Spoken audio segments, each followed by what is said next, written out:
اعوذ باللہ من الشیطان الرجیم بسم اللہ الرحمن الرحیم مولاي صل وسلم دائما ابدا علی حبیبک خیر الخلق کلہم هو الحبیب الذی ترجى شفاعته لكل حول من الاحوال مقتحم یا ربی بالمصطفى بلغ مقاصدنا واغفر لنا ما مضى یا واسع الکرم مولاي صل وسلم دائما ابدا علی حبیبک خیر الخلق کلہم۔ الہدایہ قرآن کلاس میں دورہ قرآنی انسائکلوپیڈیا میں تمام شرکائے کلاس کو ساتھیوں کو خوش آمدید۔ آج ہم بحمد اللہ تعالی انسائکلوپیڈیا کے قرآنی انسائکلوپیڈیا کے دوسرے مین موضوع کے تحت آنے والے موضوع نمبر 11 کو جو بقیہ حصہ ہے وہ اسٹڈی کریں گے اللہ کی فضل سے۔ مین موضوع الایمان باللہ تعالی، اور اس کے ذیل میں جو موضوع ہم ڈسکس کر رہے ہیں وہ ہے الدعوۃ الی توحید اللہ تعالی، کہ توحید باری تعالی کی طرف دعوت دینا۔ اس میں ہم اللہ کریم کے فضل و کرم سے 20 حوالہ جات پڑھ چکے ہیں۔ آج حوالہ نمبر 21 اس کو اسٹڈی کریں گے، اور باقی جو رہ گئے۔ حوالہ نمبر 21 سورۃ العنکبوت، سورت نمبر 29 اور آیت نمبر 16 اور 17۔ اللہ رب العزت ارشاد فرماتے ہیں توحید باری تعالی کی طرف دعوت کے سلسلہ میں قرآنی حوالہ جات میں اللہ پاک ارشاد فرماتے ہیں وَإِبْرَاهِيمَ إِذْ قَالَ لِقَوْمِهِ اعْبُدُوا اللَّهَ وَاتَّقُوهُ ذَلِكُمْ خَيْرٌ لَكُمْ إِن كُنتُمْ تَعْلَمُونَ۔ وَإِبْرَاهِيمَ، اور ابراہیم علیہ السلام کو یاد کریں۔ اذ قال لقومه، جب انہوں نے فرمایا اپنی قوم سے اعبدوا اللہ، اعبدو، تم سب عبادت کرو، اللہ، اللہ تعالی کی، واتقوہ، اور اس سے ڈرو، ذالکم خیر لکم، یہی تمہارے حق میں بہتر ہے، ان کنتم تعلمون، اگر تم حقیقت کو جانتے ہو۔ یہ حضرت ابراہیم علیہ السلام کی ان کی قوم کے لیے توحید کی طرف دعوت ہے، اللہ رب العزت کی توحید کی طرف دعوت ہے۔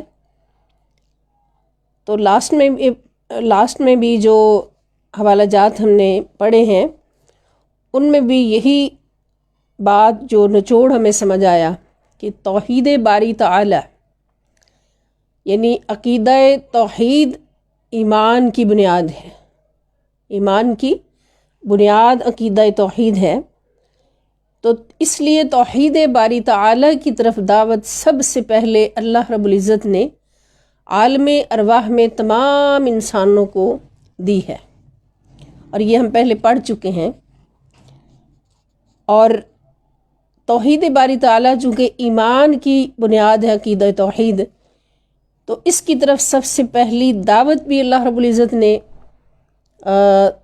عالم ارواح میں دی، تمام انسانوں کی ارواح کو اکٹھا کر کے الستو بربکم فرما کے،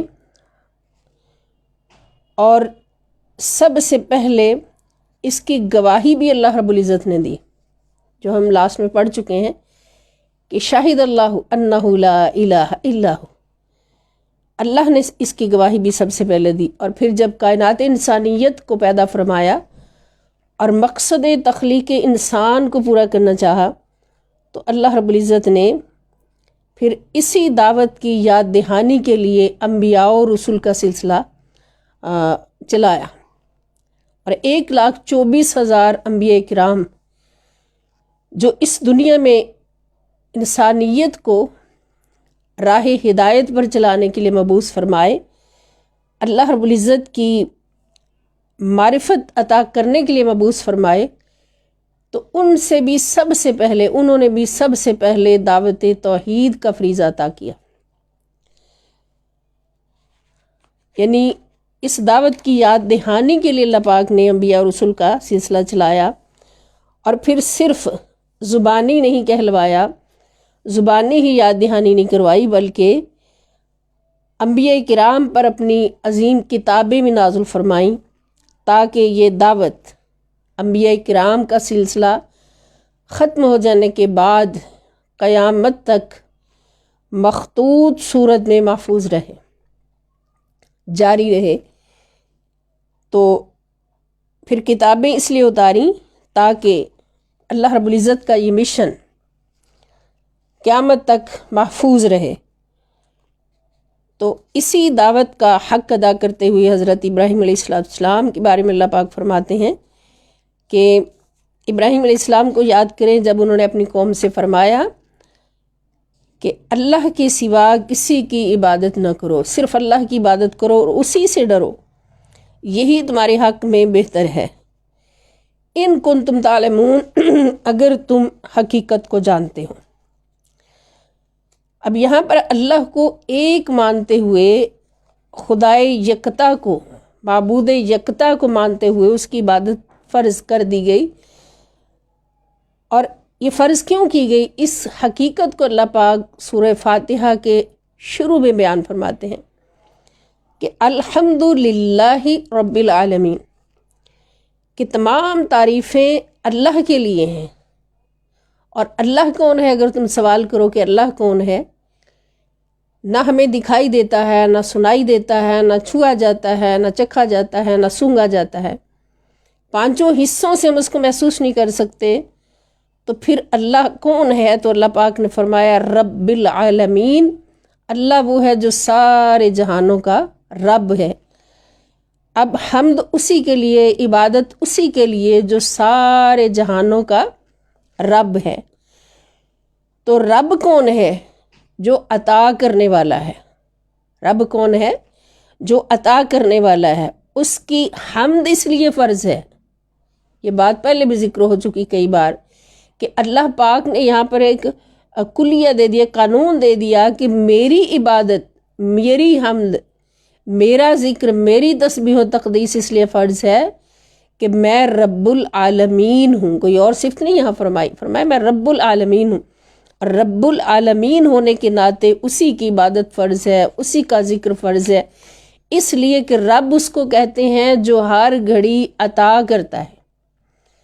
پہلے پیدا کرتا ہے، پھر پیدا کرنے کے بعد سارے وسائل عطا کرتا ہے زندگی گزارنے کے، حد کمال تک پہنچاتا ہے، اور ہمیشہ کے لیے جس کے ذمے ہر مخلوق کا رزق ہے، ہر مخلوق کی تخلیق ہے، ہر مخلوق کو عطا کرنا ہے اور بے لوث عطا کرنا ہے۔ تو سمجھ کے آئی کہ رب اور لائق عبادت فقط وہ ہے جو کچھ عطا کر سکتا ہے، جو دے سکتا ہے، اور اتنا دے سکتا ہے کہ جو حد و شمار سے بالا تر ہو، سارے جہانوں کو پالنے والا۔ تو پھر یہاں پر اگلی آیت میں اللہ پاک فرماتے ہیں کہ انما تعبدون، حقیقت تو یہ ہے کہ عبادت اس کی فرض ہے جو دینے والا ہے، جو عطا کرنے والا ہے۔ اب اے لوگو، انما بے شک، تعبدون جن کی تم عبادت کرتے ہو، انما بے شک وہ، تعبدون جن کی تم عبادت کرتے ہو، پوجا کرتے ہو، من دون اللہ، اللہ کے سوا، اوثانن، یہ تو محض بت ہیں۔ اوثانن وثن کی جمع، وثن کے معنی ہوتے ہیں بت، یہ تو بت ہیں۔ وتخلقون، اور تم خود ان کو گھڑتے ہو، افکن، جھوٹے، تم جھوٹ گھڑتے ہو۔ جھوٹ کیا گھڑتے ہو؟ کہ خدا تو فقط وہ ہے جو دینے والا ہے، عطا کرنے والا ہے، پیدا کرنے والا ہے، اور یہ جن کو تم بت گھڑ کے اپنا خدا مان رہے ہو، یہ خدا کہلانے کے حقدار کیسے ہو گئے؟ یہ تو مکھی پیدا نہیں کر سکتے، مچھر پیدا نہیں کر سکتے، اور تم ان سے مانگتے رہو ساری زندگی بیٹھ کر، تم ایک تنکا بھی اٹھا کے تمہارے ہاتھ پہ نہیں رکھ سکتے۔ تو یہ عبادت کے لائق کیسے ہو گئے؟ اللہ پاک نے معبود حقیقی کی جو دلیل عطا فرمائی وہ کیا کہ وہ رب العالمین ہے، وہ سب کچھ پیدا کرنے والا اور حد کمال تک پہنچانے والا، ہر وقت عطا کرنے والا، ہر وقت عطا کرنے والا۔ تو یہ جن کو تم خود پیدا کر رہے ہو، خود بنا رہے ہو، بت بنا کے کھڑا کر رہے ہو، تو تم تو ایک بہت بڑا جھوٹ گھڑ رہے ہو۔ ان الذین، بے شک وہ، تعبدون، جن کی تم عبادت کرتے ہو، من دون اللہ، اللہ کے سوا، لا یملکون لکم رزقا، حقیقت آ گئی یہاں پر کہ لا یملکون، وہ مالک نہیں ہے، لکم، تمہارے لیے، رزقا، کسی قسم کے رزق کے، وہ تمہیں ایک تنکا بھی زمین سے اٹھا کے نہیں دے سکتے، اور رزق دینا تو ان کے بس میں کیا، تو پھر وہ خدا کیسے ہو گئے؟ فابتغوا، پس تلاش کرو، عند اللہ الرزق، اللہ کے ہاں رزق اللہ کے ہاں تلاش کرو، یہ تمہیں رزق کیسے دے سکتے ہیں؟ وعبدوہ، اور اسی کی عبادت کرو، واشکروا لہ، اور اسی کا شکر ادا کرو، الیہ ترجعون، الیہ، اسی کی طرف، ترجعون، تم لوٹا دیے جاؤ گے۔ اب یہاں پر اللہ پاک یہ بات بھی واضح فرما دی کہ جو تمہیں رزق دینے والا ہے اسی سے رزق طلب کرو، اور جو تمہیں رزق دیتا ہے وہی لائق عبادت ہے، اسی کی عبادت کرو، اور پھر اس کا شکر ادا کرو۔ جب اللہ تعالیٰ تمہیں رزق دیتا ہے تو اس کی عبادت بھی تم پر فرض ہو جاتی ہے، اور اس کا شکر ادا کرنا بھی تم پر فرض ہو جاتا ہے۔ اور عقل کے اندھو یہاں پہ سوچ لو کہ جو تمہیں ایک تنکا بھی نہیں دے سکتا وہ لائق عبادت کیسے ہو گیا، وہ پرستش کے قابل کیسے ہو گیا۔ اور یہاں پر ایک اور بات بھی واضح ہو جانی چاہیے کہ بعض مسلمان کہلاتے ہوئے بھی ایسی آیات کو، یعنی من دون اللہ والی آیات کو، اور یعنی جو تمہارے لیے کسی رزق کے مالک نے تمہیں کچھ نہیں دے سکتے، ان کی نسبت اولیاء اللہ کی طرف کر دیتے ہیں، من دون اللہ کی نسبت اولیاء کرام کی طرف کر دیتے ہیں، یا اللہ والوں کی طرف کر دیتے ہیں، تو وہ اس بات کو نہیں سمجھتے کہ یہاں پر ذکر اولیاء اللہ کا نہیں، اللہ والوں کا نہیں، انبیاء کرام کا نہیں، کیونکہ یہ وہ ہستیاں ہیں جن کو اللہ پاک نے اپنے خلفاء فرمایا ہے، اپنے اولیاء فرمایا ہے۔ دون اللہ سے مراد وہ گڑے ہوئے بت ہیں، ہاتھوں سے گڑے ہوئے بت، اور اللہ کے دشمن کہ جنہوں نے اللہ کی برابری کے دعوے کیے، اللہ کی شریک ہونے کے دعوے کیے۔ یعنی دون کا مطلب دوست نہیں ہوتا، دون کا مطلب غیر ہوتا ہے، دشمن ہوتا ہے۔ تو جو لوگ ان آیات کو اولیاء اللہ کی طرف منسوب کرتے ہیں، یا اللہ والوں کی طرف، خلفاء جو اللہ رب العزت کے خلفاء بن کے ان کی طرف منسوب کرتے ہیں، ان کی عقل پر بڑے بڑے پردے پڑ گئے، عقل سے عاری ہیں، کہ جن کو اللہ پاک نے اپنا نائب اور خلیفہ بنا کر بھیجا، ان کو وہ من دون اللہ میں شمار کریں اور کہیں کہ یہ کچھ نہیں دے سکتے۔ خلیفہ کس کو کہتے ہیں؟ خلیفہ کی تفسیر کیا ہے؟ کہ جس کو مالک اپنا نائب بنا دے اور اس کو اپنی حکومت میں اختیارات بھی عطا فرما دے، اپنی حکومت میں، اپنی خدائی میں اختیار بھی عطا فرما دے، یہاں تک کہ عطا کرنے کا اختیار بھی دے دے کہ تم جو چاہو اپنی مرضی سے اللہ کے حکم سے عطا کر سکتے ہو۔ اور اس کی ہزارہا مثالیں ہیں کہ حضور نبی کریم صلی اللہ تعالیٰ علیہ وآلہ وسلم سب سے بڑے خلیفہ، اللہ رب العزت کے خلافت کی سب سے اعلیٰ اور اولیٰ سیٹ پر فائز ہیں، تو حضور علیہ السلام سب کچھ عطا فرماتے ہیں، سب کچھ عطا فرماتے ہیں، کہ یہاں تک کہ حضور نے فرما دیا کہ ان اللہ معطی وانا قاسم، بے شک اللہ تعالیٰ عطا فرمانے والا ہے اور میں تقسیم فرمانے والا ہوں۔ اور حضور علیہ السلام نے کیا کچھ عطا نہیں فرمایا ہمیں، اللہ پاک سے لے کے، اللہ رب العزت کی بارگاہ اقدس سے لے کے اس مخلوق کو بانٹنا، ادھر اللہ سے واصل، ادھر مخلوق میں شامل، کہ اللہ تعالیٰ کی بارگاہ اقدس سے لے کے مخلوق کو بانٹنا، کہ سب سے بڑی دولت اس کائنات میں اس کائنات میں کیا ہے؟ ایمان کی دولت ہے، قرآن کی دولت ہے، دین کی دولت ہے. اور یہ کہاں سے ملی ہمیں؟ یہ در مصطفیٰ صلی اللہ علیہ وسلم سے ملی، یہ حضور نے ہمیں بانٹی. حضور کے در اقدس سے قیامت تک بٹ رہی ہے، بٹتی رہے گی. ایمان کی دولت، قرآن کی دولت، اور ہر دولت جو بھی کوئی چاہے حضور علیہ السلام سے مانگے. ہم جہاں سے پکاریں وہیں وہ سنیں، ایسی اعلیٰ سماعت پہ لاکھوں سلام. حضور علیہ السلام کی عطا پر اگر بولنے لگ جائیں تو ایسا موضوع ہے کہ جو نہ ختم ہونے والا. اور پھر حضور علیہ السلام کے غلام جو چاہیں اللہ کے حکم سے عطا کر سکتے ہیں، جو چاہیں اللہ رب العزت کے حکم سے عطا فرما سکتے ہیں.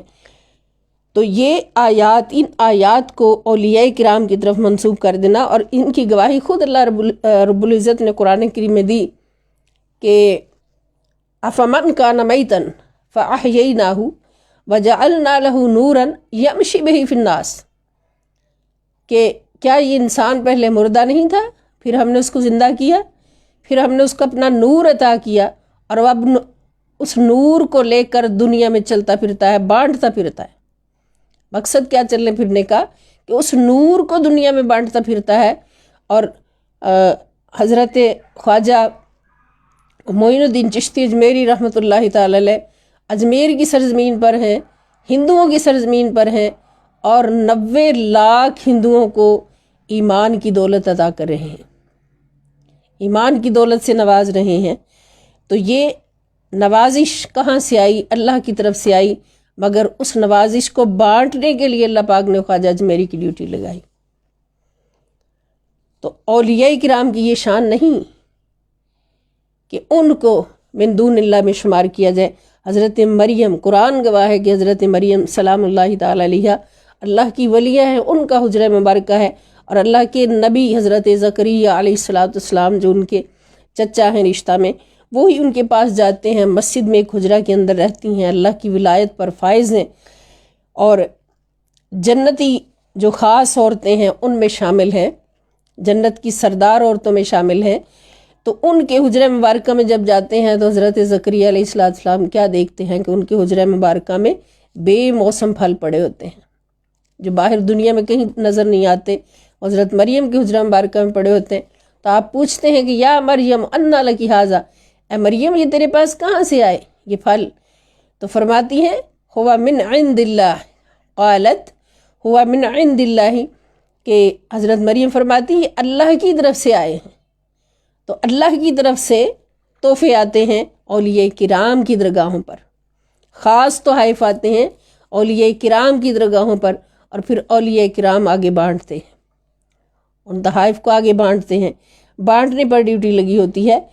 تو اللہ کے جو اولیاء ہیں، اللہ کے جو خلفاء ہیں، اللہ کے جو انبیاء اور رسل ہیں، ان کو اللہ پاک نے یہ طاقت عطا فرمائی ہے اپنی رحمت سے کہ وہ جو چاہیں جس کو چاہیں دے سکتے ہیں، عطا فرما سکتے ہیں اللہ رب العزت کے حکم سے، توفیق سے. تو اس لیے کہ وہ اللہ کے خلیفہ ہیں اور عطا کرنے والے ہیں، تو جو عطا کرے اللہ پاک فرماتے ہیں اس کا ذکر اور اس کی حمد فرض ہو جاتی ہے، اور شکر جو ہوتا ہے یہ بھی فرض ہو جاتا ہے. اسی لیے اب دیکھیں شکر اللہ بندہ اس کا ادا کر سکتا ہے، شکریہ اس کا ادا کرتا ہے جو کچھ عطا کرتا ہے. اب یہاں پر بھی اللہ کی عطا کی بات ہوئی تو اللہ پاک نے فرمایا کہ اللہ ہی کا شکر ادا کرو کیونکہ وہ تمہیں عطا کرتا ہے. تو جب نبی کریم صلی اللہ تعالی علیہ وآلہ وسلم نے یہ فرمایا، ارشاد پاک فرمایا کہ من لم یشکر الناس لم یشکر اللہ، کہ جو لوگوں کا شکریہ ادا نہیں کرتا وہ اللہ کا شکر ادا نہیں کرتا. تو اب لوگوں کا شکر ادا کرنے کا حکم حضور علیہ السلام فرما رہے کہ لوگوں کا شکر ادا کرو. جب کوئی تمہارے ساتھ والے ہیں وہ عطا کرتے ہیں، اللہ والے جھولیاں بھرتے ہیں، اور پھر ان کا شکر بھی ادا کرنا فرض ہو جاتا ہے. اس لیے کہ حضور نے فرما دیا کہ من لم یشکر الناس لم یشکر اللہ، جو انسانوں کا، اللہ کے بندوں کا شکر ادا نہیں کرتا وہ اللہ کا شکر ادا نہیں کرتا. تو یہی دعوت توحید جو ہے وہ حضرت ابراہیم علیہ السلام نے اپنی قوم کو دی. اور حقیقت بھی بتا دی کہ توحید باری تعالیٰ پر ایمان کیوں ضروری ہے، اللہ معبود یکتا کو ماننا کیوں ضروری ہے، اس کی عبادت کیوں ضروری ہے۔ اور یہ سورۃ العنکبوت سورت نمبر 29 اور آیت نمبر 16 اور 17۔ اب اگلا حوالہ نمبر 22 اس موضوع میں، توحید باری تعالیٰ کی طرف دعوت کے موضوع میں، سورۃ العنکبوت آیت نمبر 46۔ اللہ پاک فرماتے ہیں وَلَا تُجَادِلُوا أَهْلَ الْكِتَابِ إِلَّا بِالَّتِي هِيَ أَحْسَنُ۔ اب اہل کتاب کو ہی دعوت دینی ہے، اہل کتاب میں ہی مشرکین ہیں، کافرین ہیں، ان کو دعوت دینی ہے توحید کی طرف۔ تو اللہ پاک فرماتے ہیں کہ اے مومنو وَلَا تُجَادِلُوا، اور جھگڑا نہ کرو، اہل الکتابی، اہل کتاب کے ساتھ، الا مگر باللتی، اس طریقے سے یا احسن، جو سب سے خوبصورت ہے۔ یعنی کسی کو دعوت دینی ہے توحید کی طرف، خاص طور پہ اہل کتاب کو، کیونکہ اہل کتاب کو دعوت دیتے ہوئے ہمارے پاس وہ طریقہ آسان ہے، ہمیں وہ طریقہ مل رہا ہے جو قرآن ہمیں بتا رہا ہے اہل کتاب کو دعوت دیتے ہوئے، کہ بہترین طریقے سے دعوت دو، الا الذین ظلموا، سوائے ان لوگوں کے جو ظالم ہو گئے، ظالموں کے سوا، منہم، ان میں سے، یعنی ظالم کون ہے کہ جو بات بالکل نہیں مانتا بلکہ ظلم کرتا ہے اور حد سے بڑھتا ہے اور تمہارے خدا کو برا کہتا ہے، تو اس کو احسن طریقے سے دعوت نہیں دی جا سکتی، اس کے ساتھ پھر جنگ کرنا پڑے گی۔ تو اب احسن طریقہ کیا ہے؟ فرمایا وقولو، اور کہو ان سے، جب دعوت دو تو کس طرح سے سٹارٹ کرو؟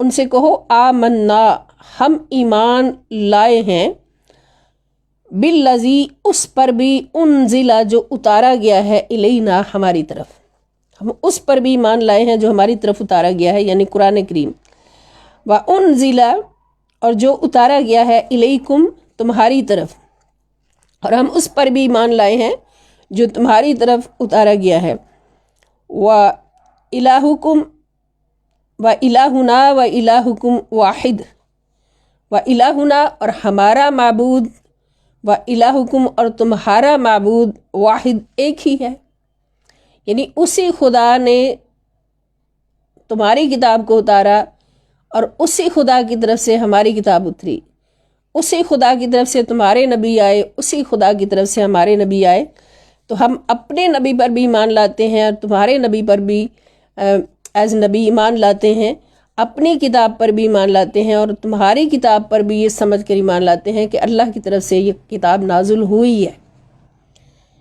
اس لیے وَنَحْنُ لَهُ مُسْلِمُونَ، اور ہم اسی کے فرما بردار ہیں۔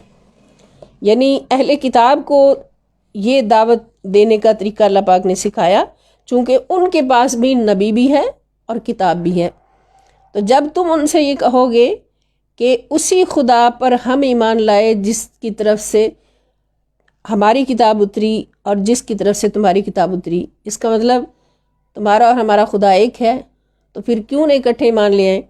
تو اس طریقے سے ہو سکتا ہے وہ اس بات کو مان جائیں۔ تو یہ بہترین طریقہ دعوت کا اللہ پاک نے سکھایا،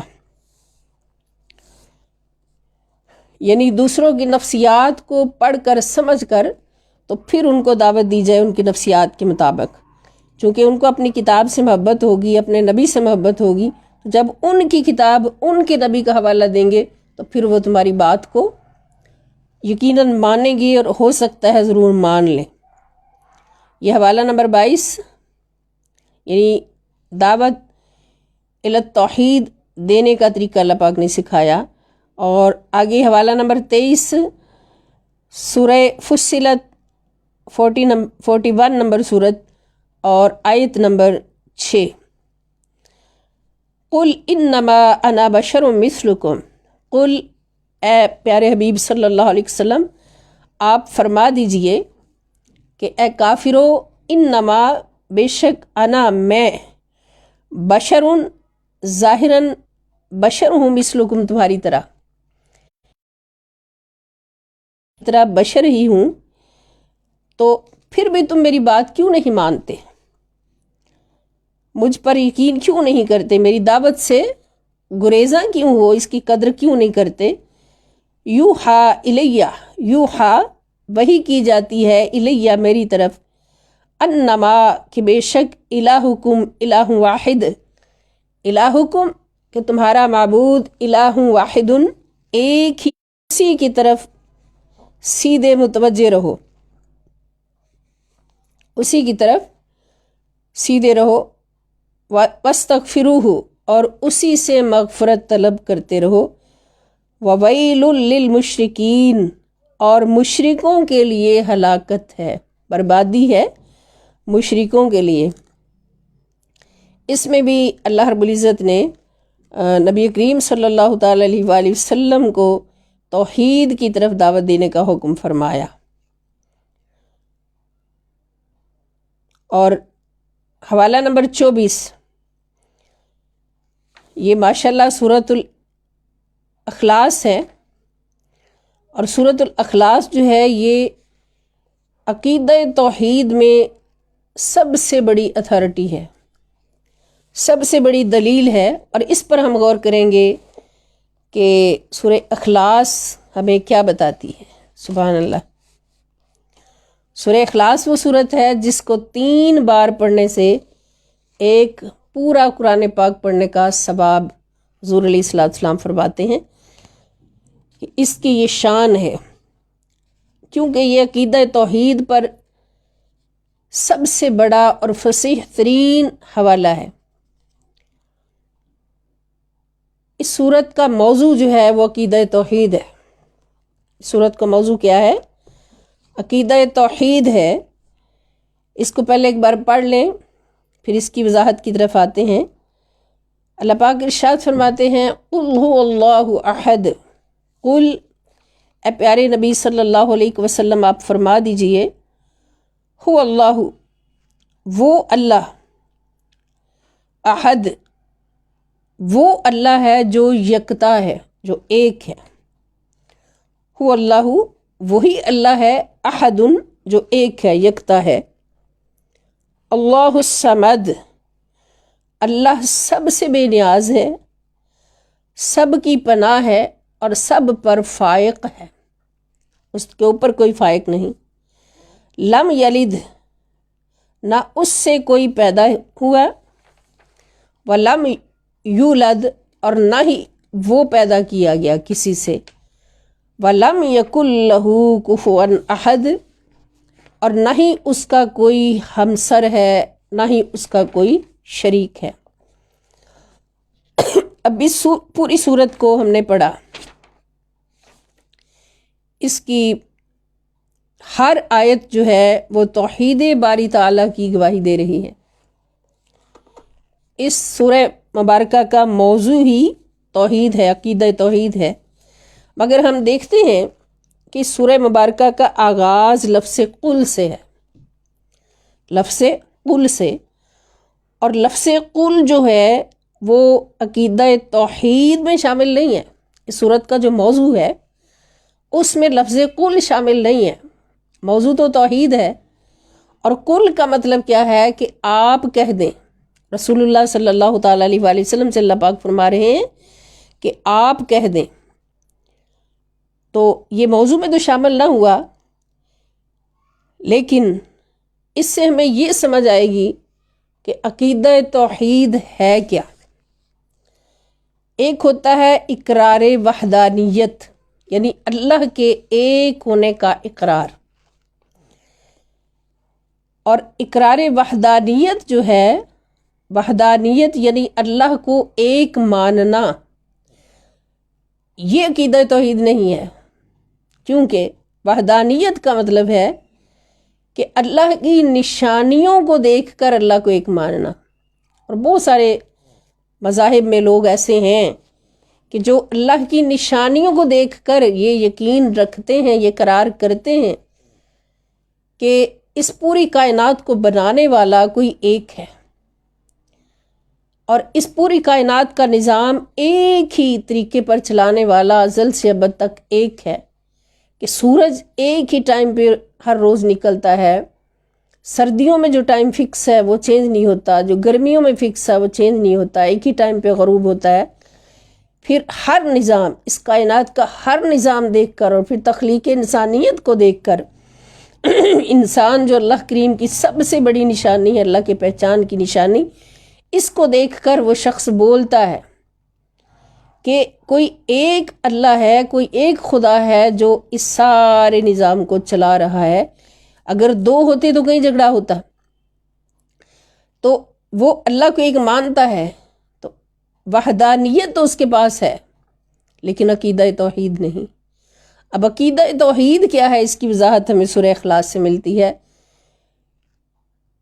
عقیدہ توحید کیا ہے کہ سورہ اخلاص ہمیں بتاتی ہے کہ اللہ کو ایک ماننا ہے، اب اس کی ذات میں، اس کی صفات میں، اس کے افعال میں، اس کو ایک ماننا ہے، یہ ایمان کی بنیاد ہے، مگر اس کی نشانیوں کو دیکھ کر نہیں، فقط اس کی نشانیوں کو دیکھ کر یہ اقرار نہیں کرنا کہ کوئی ایک خدا ہے جس نے آسمان بنایا ہے، کوئی ایک خدا ہے جو سارے نظام کو چلا رہا ہے، کوئی ایک خدا ہے جو سارے انسانوں کو ایک جیسا پیدا کر رہا ہے، ایک ہی سٹرکچر میں، ایک ہی ڈھانچے میں پیدا کر رہا ہے۔ نہیں، خدا کو ایک ماننا ہے، اللہ کی توحید پر ایمان لانا ہے، ایک خدا پر یکتا معبود پر ایمان لانا ہے، تو زبان رسالت صلی اللہ تعالیٰ علیہ وآلہ وسلم پر یقین کرتے ہوئے اور حضور علیہ السلام پر ایمان لاتے ہوئے۔ جس نے حضور علیہ السلام کی زبان پاک پر اعتبار کر کے اور حضور کی ذات پر ایمان لا کر، حضور کے زبان اقدس پر ایمان لا کر اللہ کو ایک مانا، تو اس کو عقیدہ توحید کہتے ہیں۔ گویا عقیدہ توحید کیا ہے کہ اللہ کو ایک ماننے سے پہلے رسول اللہ صلی اللہ تعالیٰ علیہ وآلہ وسلم پر ایمان لانا، یہ عقیدہ توحید ہے۔ تو عقیدہ توحید جو ایمان کی بنیاد ہے، اب ذرا غور کیجئے کہ عقیدہ توحید جو ایمان کی بنیاد ہے، یہ تو ملتا ہی نہیں، مکمل ہی نہیں ہوتا جب تک ایمان سب سے پہلے محمد رسول اللہ صلی اللہ تعالیٰ علیہ وآلہ وسلم پر مکمل نہ ہو۔ پہلے حضور پر ایمان لانا ہے، پھر اللہ پر ایمان لانا ہے۔ اب اللہ رب العزت کو ایک مانا، تو اب یہاں پر سوال پیدا ہوتا ہے کہ کیا پہلے اللہ کو ایک مانا یا پہلے رسول اللہ صلی اللہ علیہ وسلم کو مانا؟ پہلے رسول اللہ صلی اللہ تعالیٰ علیہ وآلہ وسلم کو مانا، حضور علیہ السلام کی زبان اقدس پر یقین کیا، اور پھر کہا کہ لا الہ الا اللہ، اور لا الہ الا اللہ مکمل نہیں ہوتا، کمپلیٹ نہیں ہوتا جب تک محمد الرسول اللہ صلی اللہ علیہ وآلہ وسلم کا اقرار نہیں ہوا۔ اور اس کا ذکر اللہ پاک سورہ بقرہ کے شروع میں فرماتے ہیں کہ ذالک الکتاب لا ریب فیہ ھدی للمتقین الذین یؤمنون بالغیب، کہ یہ کتاب جو ہے یہ ہدایت ہے، کس کے لیے؟ متقین کے لیے۔ اور متقین کون ہیں؟ ان کی 5 صفات جب اللہ پاک نے بیان فرمائی، 5 نشانیاں بیان فرمائی، تو سب سے پہلی نشانی کیا فرمائی کہ الذین یؤمنون بالغیب، وہ لوگ جو ایمان لاتے ہیں غیب پر، اور غیب میں سب سے پہلے کس غیب کا ذکر آتا ہے؟ ذات خداوندی کا۔ اور پھر اس کے بارے میں، غیب کے بارے میں بتایا کس نے ہے؟ اللہ پاک نے بتانے کے لیے بٹھایا کس کو ہے؟ اتارا کس کو ہے؟ بھیجا کس کو ہے؟ وہ حبیب خدا محمد مصطفیٰ صلی اللہ تعالیٰ علیہ وآلہ وسلم، کہ اللہ پاک نے ہر غیب بتانے کے لیے، اپنی ذات کو دنیا کے سامنے رکھنے کے لیے اور پہچان کروانے کے لیے جس زبان کو اللہ پاک نے وسیلہ بنایا ہے، وہ زبان ہے زبان مصطفیٰ صلی اللہ علیہ وآلہ وسلم۔ اس لیے اللہ پاک نے اس زبان کے بارے میں خود گواہی دی سورہ نجم کے اندر کہ وَمَا يَنْطِقُ عَنِ الْهَوَىٰ إِنْ هُوَ إِلَّا وَحْيٌ يُوحَىٰ، کہ یہ وَمَا يَنْطِقُ، کچھ نہیں بولتے رسول پاک صلی اللہ علیہ وسلم، عن الہوا، اپنی خواہش نفس سے، ان هو الا وحی یوحا، یہ تو اللہ کی وحی ہوتی ہے جو آپ کی طرف بھیجی جاتی ہے۔ یعنی ہر بات جو رسول اللہ صلی اللہ علیہ وآلہ وسلم دنیا تک پہنچاتے ہیں، انسانوں تک پہنچاتے ہیں، مخلوق خدا تک پہنچاتے ہیں، تو یہ کہاں سے آتی ہے؟ یہ اسی اللہ کی طرف سے آتی ہے۔ تو پھر اللہ کا ہونا کس نے بتایا؟ زبان مصطفیٰ صلی اللہ علیہ وسلم نے۔ اللہ کی وحی ہم تک کس نے پہنچائی؟ زبان مصطفیٰ صلی اللہ علیہ وسلم نے۔ تو پھر عقیدہ توحید کب ہوتا ہے، ایمان کی بنیاد کب بنتا ہے؟ جب سب سے پہلے مومن جو ہے وہ ذات مصطفیٰ صلی اللہ تعالیٰ علیہ وآلہ وسلم پر پختہ ایمان رکھتا ہے کہ حضور غیب بتانے، غیب پر ایمان لانے کا مطلب ہی حضور پر ایمان لانا ہے۔ یعنی اللہ غیب ہے، فرشتے غیب ہیں، جنت و دوزخ غیب ہے، اور قیامت غیب ہے، قبر کی زندگی، مرنے کے بعد غیب، یہ سارے غیب کس نے بتائے؟ رسول اللہ صلی اللہ تعالی وسلم نے۔ تو پھر سب سے پہلا غیب تو اللہ پاک ہے۔ تو اللہ کی ایک ہونے پر ایمان مکمل نہیں ہوتا جب تک رسول اللہ صلی اللہ تعالی علیہ وآلہ وسلم کی ذات اقدس پر ہمارا ایمان نہ ہو جائے۔ یؤمنون بالغیب ویقیمون الصلاۃ، اور پھر وہ نماز پڑھتے ہیں اللہ تعالیٰ کی، اللہ پر غیب پر ایمان لانے کے بعد۔ تو یہ چیپٹر ہمارا کہ الدعوۃ الی توحید اللہ تعالی، یہ اپنے 24 حوالہ جات کے ساتھ تکمیل پذیر ہوا۔ اللہ پاک ہمیں سمجھنے کی اور دوسروں تک صحیح پیغام پہنچانے کی توفیق عطا فرمائے، اور اللہ رب العزت اپنی رحمت کاملہ کے صدقے ہمیں ان خوش نصیبوں میں شامل فرمائے جن کے بارے میں اللہ پاک خود فرماتے ہیں کہ الذین یتلونہ حق تلاوتہ، کہ وہی لوگ مومن ہیں، وہی خوش نصیب ہیں، وہی کامیاب ہیں جو قرآن کریم کا پڑھتے ہوئے اس کا تلاوت کرنے کا حق ادا کرتے ہیں۔ اور حق کیا ہے کہ قرآن جو کچھ ہمیں بتاتا ہے اس کو منعن اور ان ساری حقیقتوں کے ساتھ دنیا کے سامنے رکھا جائے، سچائیوں کے ساتھ دنیا کے سامنے رکھا جائے جو کچھ ہمیں قرآن بتاتا ہے۔ یہ نہ ہو کہ منافقین کی طرح، کہ منافقین کا شیوہ ہے کہ جہاں من کی بات آئی تو اس کو کھول کے بیان کر دیا، اور جہاں پر اپنے من کے خلاف بات آئی، اپنے عقیدے کے خلاف بات آئی تو اس پر پردہ ڈال دیا کہ اگر آیت پڑھی کہ رسول اللہ صلی اللہ علیہ وآلہ وسلم نے تو خود فرمایا انی لا اعلم الغیب، کہ میں خود سے غیب نہیں جانتا۔ عالم خود سے جاننا، میں خود سے غیب نہیں جانتا، تو اس کو رٹے لگا کے سنا دیا لوگوں کو کہ نبی تو خود فرماتے ہیں کہ میں غیب نہیں جانتا، تو یہ لوگ کیسے کہتے ہیں کہ نبی صلی اللہ علیہ وسلم غیب جانتے ہیں؟ اور ان آیات کو چھپا کے رکھ دیا، ان کو کھولنا بھی گوارا نہیں کیا جہاں اللہ پاک فرماتے کہ ما کان اللہ لیطلعکم علی الغیب ولکن اللہ یجتبی من رسلہ من یشاء، کہ اللہ کی یہ شان نہیں کہ تم میں سے ہر کسی کو غیب بتائے، بلکہ وہ اپنے رسولوں میں سے جس کو چاہے غیب دینے کے لیے چن لیتا ہے، علم غیب کے لیے چن لیتا ہے۔ تو رسول اللہ صلی اللہ تعالی علیہ وآلہ وسلم کی عظمتوں کو اس طرح سے بیان کرنا جس طرح بیان کرنے کا حق ہے، اس لیے کہ قرآن دو عظمتیں ہمیں سمجھاتا ہے، ایک خدا کی عظمت، ایک مصطفیٰ کی عظمت۔